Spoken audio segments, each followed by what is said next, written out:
Proline brendimizdan hech kim bermagan ustoz ukalarimiz uchun zo'r taklif beramiz. Oq mashinalar uchun mo'ljallangan sifatli poliuretanni topish muammo. Agar topadigan bo'lsangiz ham 350-400 dollar atrofida chiqadi. Ammo sizlarga beradigan taklifim 4 yil kafolatga ega oq mashinalar uchun mo'ljallangan 190 mikronli va bir nechta ustoz ukalarimizni sinovdan o'tgandan keyingina sizlarga tavsiya beraman. Narxini necha pul deb o'ylaysizlar? Narxi atiga 285 dollar qilib beramiz, metriga ham beramiz. Qolgan mahsulotlarimiz bilan tanishamiz.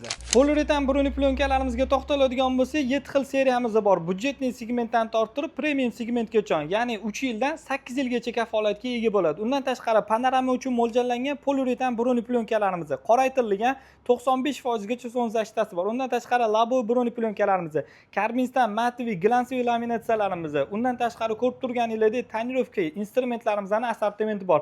6 xil sonsiz zashitli plyonkamiz, 2 xil antiblikimiz, ya'ni ko'k va qizil assortimentimiz bor. Oynaga ham 4 xil sonsiz zashitli plyonkamizni yopishtirib qo'yganmiz. Hozirgi paytda eng ko'p muammolardan bittasi Malibu, Lee, Equinox, Kia avtomobillariga laboga sonsiz zashitli plyonka standartdan o'tmaydi. Bizda VLTS 86% chiqadigan sonsiz zashitli plyonkalarimiz ham bor.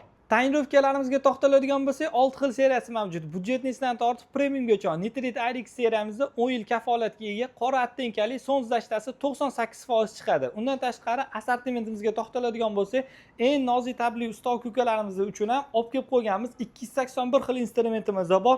Ko'rib turganingizdek tarpetga sochuvlar, arqonlarning 5-6 xil assortimenti bor. Agar sizlarga ham shunga o'xshash tonirovka, instrumentlar, sonsiz zashitli plyonkalar kerak bo'ladigan bo'lsa, Archa ko'chadagi do'konimizda sizlarni kutamiz. Yoki pastdagi raqamlarga telefon qilavering. Viloyatga ham BTS orqali bir kunlik xohlasa chiqarib beramiz.